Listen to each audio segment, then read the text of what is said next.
गीता अध्याय 16।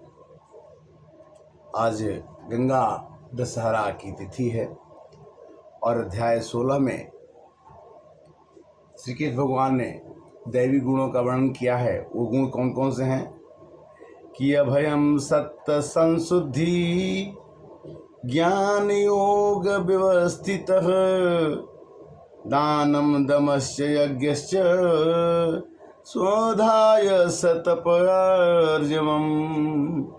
अर्थात भय का सर्वथा भाव हो मनुष्य के अंदर, जो भगवान की भक्ति चाहता है उसके अंदर भय का भाव हो, अंतःकरण की पूर्ण निर्मलता हो, अंतःकरण साफ हो। क्योंकि रामचरितमानस में आता है कि निर्मल मन जन सुमोहि भावा मोहि कपट छल छिद्र नयावा।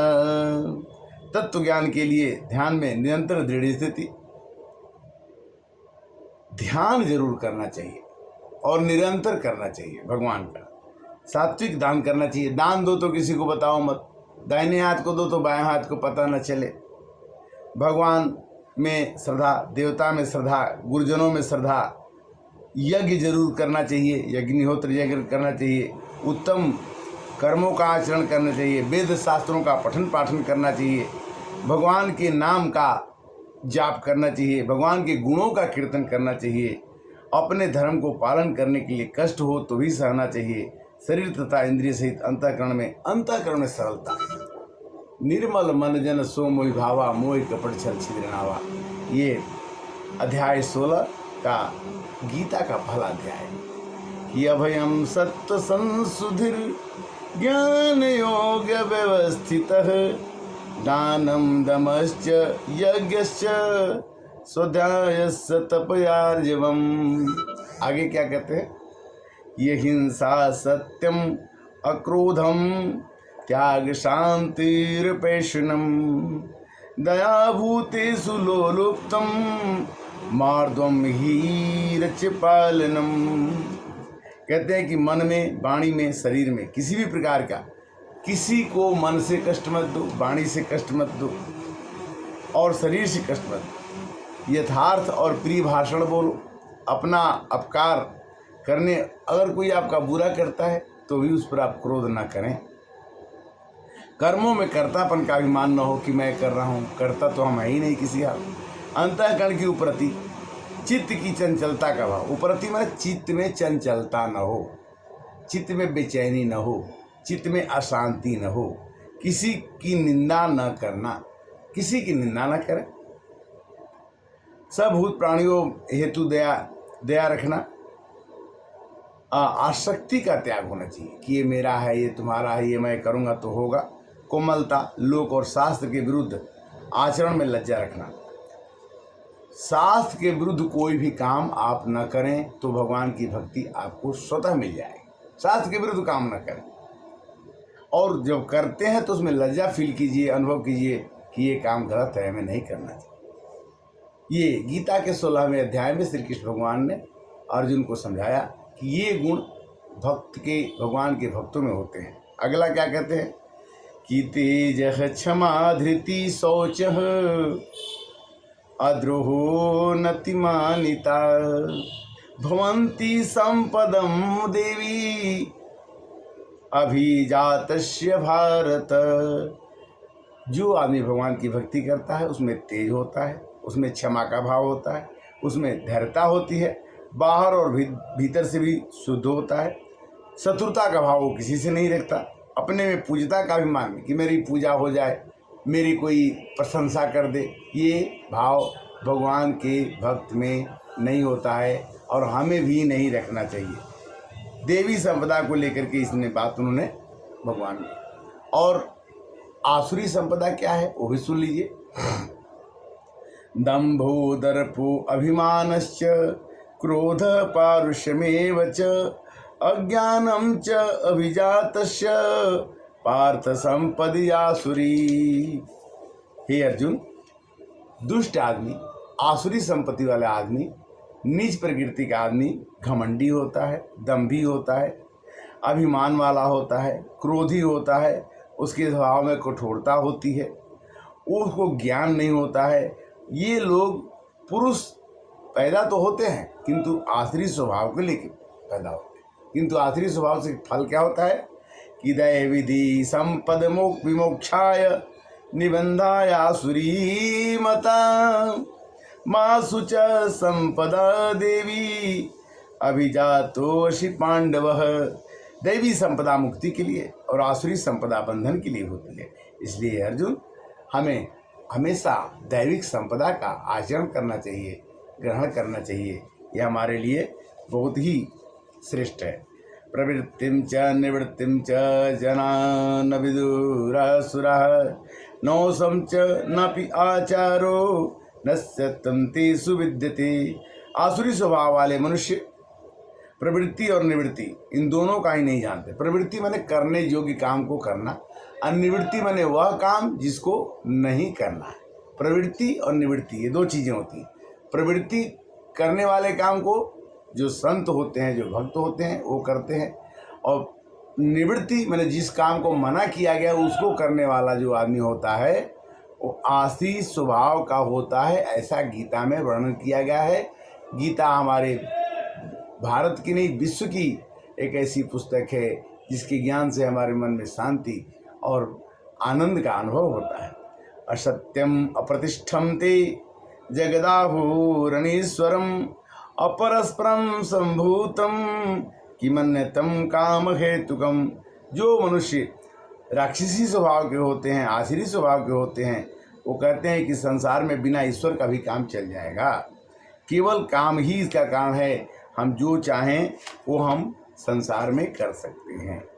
आशा पाश सतेर्बद्धा काम क्रोध परायणा इहंती काम भोगार्थ अन्यार्थे संचयान। जो लोग दुष्ट स्वभाव के होते हैं वो अनेकों आशाओं से, अनेकों इच्छाओं से, अनेक कामनाओं से बंधे होते हैं, और उनकी कामना अगर पूरी नहीं होती है तो लोगों से लड़ाई करते हैं और अपने भी दुखी रहते हैं। अन्यायपूर्वक धन कमाते हैं और धन कमा करके चाहते हैं कि उनकी जितनी भी कामनाएं हैं पूरी हो जाएं, किंतु पूरी नहीं होती। वो क्या कहते हैं आसुरी स्वभाव वाले, इदम अद्य मया लब्धम, यह मैंने आज प्राप्त कर लिया है, मिमम प्राप्य से मनोरथम, और मेरा आगे का मनोरथ भी, मेरी आगे की इच्छा भी प्राप्त हो जाएगी।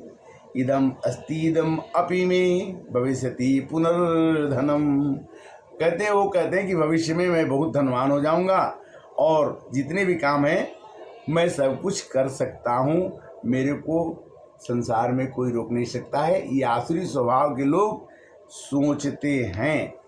अहंकारम बलम दर्पम काम क्रोध स संश्रिता ममात्मा पर देहेषु प्रतिशंतो अभ्यसूयि कहा। वे मनुष्य जो अहंकारी होते हैं, जो राक्षसी स्वभाव के होते हैं, जो नीच स्वभाव के होते हैं, वो अहंकार, बल, घमंड, कामना, क्रोध से प्राण करके, दूसरों की निंदा करके, दूसरों के शरीर में स्थित मुझ जो आदमी भगवान की भक्ति करता उससे भी वो घृणा करते हैं, डाह करते हैं। उसको भगवान कहते हैं कि तुम्हें मारने की जरूरत नहीं है, तुम्हें कुछ करने की जरूरत नहीं है, वो जो करते हैं उसको करते रहने दो। मैं क्या करता हूँ कि ताने अहम दिश्वतः क्रूरान संसारेषु नराधमान क्षिप्या संजस्र सुह आसुरी सेव योनिषु। हे अर्जुन, उन मनुष्यों को जो द्वेषी होते हैं, पापचारी होते हैं, क्रूर होते हैं, उनको इस संसार चक्र में आसुरी योनि में मैं बार बार डालता रहता हूँ और वो नीच योनि में पल करके अपने जीवन को बिताते हैं। त्रिविधम नरकेश द्वारम त्रिविधम नरकेशेदम द्वारम नाशनयात्मनः काम क्रोध तथा लोभम तस्मात् त्यजेत। भगवान ने कहा कि अर्जुन, तीन चीज़ को त्याग देना चाहिए मनुष्य को, जो भगवान का भक्ति करना चाहता है, जो भगवान का भक्त बनना चाहता है। तीन कौन सी चीज़ें? काम, क्रोध, लोभ। ये तीन चीज़ नरक के द्वार हैं। इसको अगर आपने किसी तरह से छोड़ दिया, त्याग दिया, तो आपको जीवन में बहुत कुछ मिल जाता है। क्या है काम? क्या है?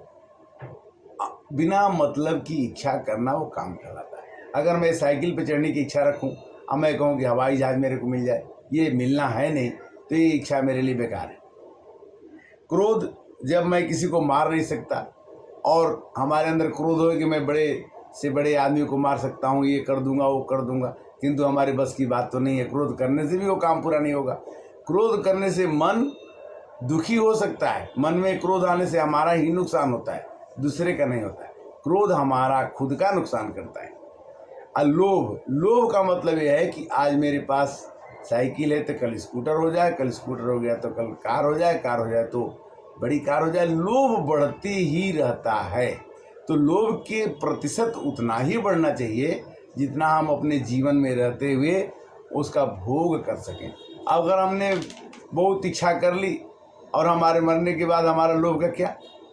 जीते जी तो जब हमने जितना किया उतना भोग कर सकते हैं, किंतु मरने के बाद भी हम लोभ का अपने जीवन में स्थान देते हैं, तो उस लोभ का कोई मतलब नहीं। लोभ उतना ही किया जाना चाहिए जिससे कि हमारा काम चल जाए।